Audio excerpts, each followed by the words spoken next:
अवधूत चिंतन श्री गुरुदेव दत्त श्री स्वामी समर्थ। नमस्कार, तुम्हा सर्वांचं आपल्या स्वामी शक्ती या चॅनलमध्ये मनापासून स्वागत आहे। स्वामी तुम्हा सर्वांच्या सर्व चांगल्या इच्छा पूर्ण करोत एवढीच स्वामींच्या चरणी प्रार्थना करते आणि आपल्या आजच्या नवीन आणि सुंदर व्हिडिओला पुन्हा एकदा नव्याने सुरुवात करते। बघा, आजच्या व्हिडिओमध्ये मी तुम्हाला घरामध्ये लक्ष्मीची प्राप्ती होण्यासाठी, आपल्या घरामध्ये असणारी जी गरिबी आहे ही गरिबी नष्ट करण्यासाठी, घरामध्ये असणाऱ्या 18 विश्व दारिद्र्याचा नाश करण्यासाठी आणि अखंड आपल्या घरामध्ये माता लक्ष्मीला स्थिर करण्यासाठी एक अत्यंत प्रभावी उपाय सांगणार आहे। दररोज संध्याकाळी जर तुम्ही तुमच्या घरातील मुख्य प्रवेशद्वाराच्या समोर जो आपला उंबरठा आहे, या उंबरठ्याच्या समोर ही एक गोष्ट ठेवलीत किंवा ही एक वस्तू तुम्ही ठेवायला सुरुवात केली तर तुमचं जे नशीब आहे ते नशीब बदलायला लागेल। या एका सेवेने किंवा या एका उपायामुळे तुमच्या घरामध्ये असणारी गरिबी ही कुठेतरी कमी होत जाईल, दरिद्रता जी आहे ती नष्ट होत जाईल आणि तुमच्या घराची भरभराट होत राहील। बऱ्याच वेळा काय होतं, खूप कष्ट करतो, खूप मेहनत करतो, घरातले सगळे सदस्य काम करणारे असतात, दिवस रात्र मेहनत करतात, सगळं करतात, पण घरात बरकतच येत नाही। कितीही कमावलं तरी उरतच नाही आणि ते पुरतच नाही। अगदी तुम्ही थोडंसं कमावलं तरीही चालेल, घरात 4 लोकांऐवजी 2 लोकांनी पण कमावलं तरी चालेल, 50,000पेक्षा 10,000 पण कमावले तरी चालतील, फक्त जो पैसा येतो तो टिकणं महत्वाचं आहे। नाहीतर बऱ्याच वेळा असं होतं, लाख रुपये कमावतो पण पैसे येण्याच्या आधीच ते जाण्याचे मार्ग ठरलेले असतात, कधी आजारपणात जातो, म्हणजे कुठल्या ना कुठल्या कारणाने पैसा हा निघून जातो। तर ह्या सगळ्या समस्या नष्ट करण्यासाठी, कर्जातून मुक्तता मिळण्यासाठी, घरात अखंड लक्ष्मीची प्राप्ती होण्यासाठी आणि घरामध्ये असणाऱ्या दारिद्र्याचा नाश करण्यासाठी तुम्हाला हा एक अत्यंत प्रभावी उपाय करायचा आहे। हा उपाय तुम्ही आठवड्यातला कुठलाही एक वार घेऊ शकतात, म्हणजे रविवार, सोमवार, मंगळवार, बुधवार, गुरुवार, शुक्रवार, शनिवार, कुठलाही एक वार। आणि या वारापासून पण संध्याकाळचा टायमिंग हा एक असावा, लक्षात ठेवा।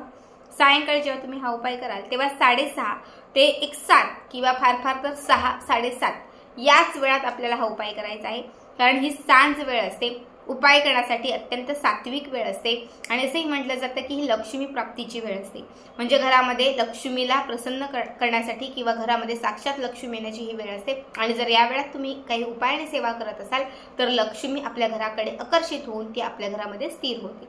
म्हणून याच वेळात आपल्याला हा जो उपाय सांगते हा उपाय करायचा आहे। सगळ्यात पहिले याच्यासाठी तुम्हाला जी गोष्ट लागणार आहे ती म्हणजे एक मातीचं भांड। एक मातीचं भांड घ्या, मातीची प्लेट घ्या, मातीचं असं खोलगट भांड असेल ते घेतलं तरीही चालेल, पण मातीचंच भांड पंती असेल तरीही चालेल। सगळ्यात पहिले जे मातीचं भांड घेतलेलं आहे त्याच्यामध्ये तुम्हाला 1 मूठभर मीठ घालायचं आहे। वाटलेलं घातलं तरीही चालेल, खड्यांचं घेतलं तरीही चालेल, फक्त जे मीठ घ्यायचं आहे ते तुम्हाला घरातलं नाही तर ज्या दिवशी हा उपाय करणार आहात त्या दिवशी दुकानात जायचं, तिथून एक छान मिठाची पुडी आणायची, ती खोलायची आणि त्याच्यानंतर त्यातून 1 मूठभर मीठ तुम्हाला त्या पंटीमध्ये किंवा त्या मातीच्या भांड्यात घालायचं आहे। हे मातीचं भांड घराच्या मुख्य प्रवेशद्वाराच्या समोर, उजव्या किंवा डाव्या साईडला कुठल्याही दिशेला तुम्ही ठेवा, फक्त मुख्य प्रवेशद्वाराच्या समोर तुम्हाला ही मातीची जी पंटी आहे मिठाने भरलेली ही ठेवायची आहे। यानंतर तुम्हाला याच्यावरती एक छोटीशी दुसरी पंटी किंवा एक दिवा घ्यायचा आहे, ठीक आहे। जो कुठला तुमच्या घरामध्ये पंचधातूचा, चांदीचा, तांब्याचा, पितळेचा दिवा असेल तो घ्या, नसेल तर मातीचीच पंटी घेतली तरीही चालेल। आता जी पंटी घेतलेली आहे त्यामध्ये तुम्हाला कलाव्याची वात घालायची आहे। लाल पिवळ्या रंगाचा धागा असो किंवा फक्त लाल रंगाचा धागा असतो तर तुम्हाला तो धागा चांगला पिळून घ्यायचा आहे, त्याची एक छान वात तयार करायची आहे आणि ही वात तुम्हाला त्या पंतीमध्ये घालून तुम्हाला या पंतीमध्ये तूप घालायचं आहे। या उपायासाठी तूप असणं खूप महत्त्वाचं आहे। 99% सांगेल तूप घ्या, नसेलच तर मग तेल घ्या, ठीक आहे। आता हा जो दिवा आहे हा दिवा तुम्हाला त्या मिठावरती प्रज्वलित करायचा आहे, ठीक आहे।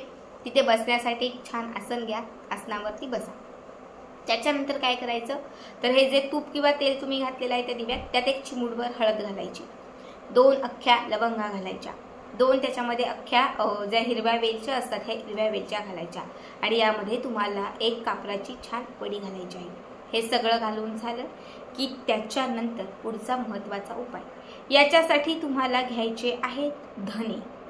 आपल्या घरामध्ये आपण जे खडा मसाल्यांमध्ये धने वापरतो हे धने घ्यायचे आहेत. धने मोजून तुम्हाला 21 घ्यायचे आहेत. किती? 21 धन्यातील पहिला धना घ्यायचा. हा धना तुम्हाला अत्तरामध्ये म्हणजे या 21ही धन्यांवरती तुम्हाला अत्तर स्प्रेड करायचं आहे आणि 21च्या 21 धने तुम्हाला सुगंधित करायचे आहेत. पहिला धना या आपल्या 3 बोटांमध्ये घ्यायचा. मनात असणारी इच्छा व्यक्त करायची, घरामध्ये असणारी गरिबी नष्ट होण्यासाठी प्रार्थना करायची आणि त्याच्यानंतर तुम्हाला माता लक्ष्मीचं स्मरण करायचं आहे. माता लक्ष्मीचंही स्मरण करायचं आहे आणि आपल्या कुलदेवीचंही स्मरण करायचं आहे. ओम ह्रीं श्रीं महालक्ष्मी नमः, ओम ह्रीं श्रीं महालक्ष्मी नमः हा मंत्र म्हणायचा आणि त्याच्यानंतर आपल्या कुलदेवीचा मंत्र तुम्हाला येत असेल, कुणाची तुळजाभवानी असेल, जो मंत्र तुम्हाला माहिती असेल तो म्हणा, नाहीतर नवारण मंत्र जो आहे ओम ह्रीं क्लीं चामुंडाय विजय हा म्हटला तरीही चालेल. ओम ह्रीं श्री महालक्ष्मी नमः, ओम ह्रीं श्रीं चामुंडाय विजय, ओम ह्रीं क्लीं चामुंडाय विजय हा नवारण मंत्र म्हणा. दोनही मंत्र म्हणायचे आणि त्यानंतर हा धना जो आहे हा तो त्या दिव्यात अर्पण करायचा. असे 21 घेतलेले अख्खे जे धने आहेत हे 21च्या 21 तुम्हाला अभिमंत्रित करायचे आहेत. 21 वेळा माता लक्ष्मीचं आणि कुलदेवीचं स्मरण करायचं आहे आणि तुम्हाला एक एक धना त्या तेलात किंवा तुपात अर्पण करायचं आहे. इतकं करून झालं की उदबत्ती घ्यायची, संपूर्ण मुख्य प्रवेशद्वाराला ही उदबत्ती ओवाळायची. जो मिठावरती लावलेला दिवा आहे त्या दिव्यालाही ती उदबत्ती लावायची आणि तीच उदबत्ती जी आहे ती मुख्य प्रवेशद्वाराच्या बाजूलाच एक लावून द्यायची. ठीक आहे. यानंतर हे आपलं जे डोकं आहे, हे जे कपाळ आहे, हे मुख्य प्रवेशद्वाराच्या उंबरठ्यावरती येईल अशा पद्धतीने हे डोकं तिथे टेकवायचं म्हणजे पाया पडायचं आणि मग त्याच्यानंतर हा जो दिवा आहे हा दिवा असाच पेटता ठेवायचा. जोपर्यंत तुम्ही जागे आहात, जोपर्यंत तुम्ही झोपत नाही आहात तोपर्यंत तरी हा दिवा प्रज्वलित ठेवण्याचा प्रयत्न करा. त्याच्यानंतर मग तुम्ही झोपला तरी चालेल. सकाळी लवकर उठायचं आहे, सगळ्यांच्या अगदी अगोदर उठायचा प्रयत्न करा. उठल्यानंतर छानपैकी स्नान करा. त्याच्यानंतर हा जो हा जो उंबरठ्याच्या समोर दिवा लावलेला होता तो दिवा उचला. मातीचा किंवा कुठला असेल तर तो घासण्यासाठी घ्या. दिव्यामध्ये घातलेल्या ज्या काही वस्तू आहेत ह्या सगळ्या वस्तू घराच्या समोर एखादं झाड असेल तर त्या झाडातील मातीमध्ये दाबून द्या. मात्र दिव्याच्या खाली घातलेलं जे मीठ आहे हे मीठ तिथून काढून घ्या. या मिठात थोडंसं पाणी घाला किंवा एक बादलीभर पाणी घ्या, त्यात हे मीठ घाला आणि घराच्या समोरच हे मिठाचं जे पाणी आहे ते शिंपडा. समोर अगदी शिंपडणं शक्य नसेल, बिल्डिंगमध्ये राहत असाल तर बिल्डिंगच्या खाली उतरा आणि खाली उतरून जो समोरचा भाग असेल तर तिथे तुम्ही शिंपडलात तरीही चालेल किंवा तिथे तुम्ही ओतलात तरीही चालेल. याने लक्ष्मी प्राप्तीचे मार्ग खुले होत जातील. जसं रात्रभर अभिमंत्रित केलेलं हे मीठ दुसऱ्या दिवशी तुम्ही यात पाणी घालून घराच्या मुख्य प्रवेशद्वाराच्या समोर जेव्हा शिंपडाल ना तेव्हा लक्षात घ्या चहू बाजूने तुमच्या घरामध्ये लक्ष्मीची प्राप्ती होईल. मीठ जे आहे ते माता लक्ष्मीला प्रसन्न करणार आहे. मीठ हे माता लक्ष्मीचं माहेरघर आहे. मिठाने बघा लोक खूप म्हणतात की मिठाने मनुष्य जो आहे तो लवकर श्रीमंत होतो, फक्त ते योग्य उपाय करता आले पाहिजे. आता सांगितलेला उपाय हा लक्ष्मी प्राप्तीसाठी, धनाचे मार्ग खुले करण्यासाठी अत्यंत खास आहे आणि आपल्या घरामध्ये सकारात्मकता आणण्यासाठीही विशेष महत्त्वाचा आहे. जेव्हा तुम्ही या दिव्यामध्ये लवंग, वेलदोडा ह्या गोष्टी घालाल, ह्या सगळ्या गोष्टी माता लक्ष्मीला प्रसन्न करणार आहेत. असं म्हटलं जातं की 6-6:30 या वेळात माता लक्ष्मी आपल्या उंबरठ्यापर्यंत आलेली असते आणि बरोबर या वेळात जेव्हा तुम्ही सेवा करता, आराधना करता, माता लक्ष्मीची पूजा करता तेव्हा उंबरठ्यापर्यंत आलेली लक्ष्मी आतमध्ये येते. आता हा उपाय जो आहे तो ज्या दिवसापासून सुरू कराल, कुठल्याही दिवशीपासून समजा तुम्ही करायला सुरुवात केली तर तुम्हाला न चुकता, न थांबता, मध्ये एकही दिवस न स्किप करता तुम्हाला हा जो उपाय आहे हा कमीत कमी 21 दिवस करायचा आहे. महिलांचे मासिक धर्म असतील ते झाल्यानंतर तुम्ही या उपायाची सुरुवात करा. समजा मी आज हा उपाय करायला सुरुवात केलेली आहे, मी 2 दिवस कुठेतरी बाहेर चाललेले आहे, माझ्या घरात जर माझी सासू किंवा माझी जर सून असेल किंवा माझी मुलगी करणारी असेल तर तुम्ही तिला हा उपाय करायला सांगितला तरीही चालेल. अत्यंत साधा आणि सोपा उपाय आहे, महत्त्वाचा उपाय आहे, आवर्जून करा.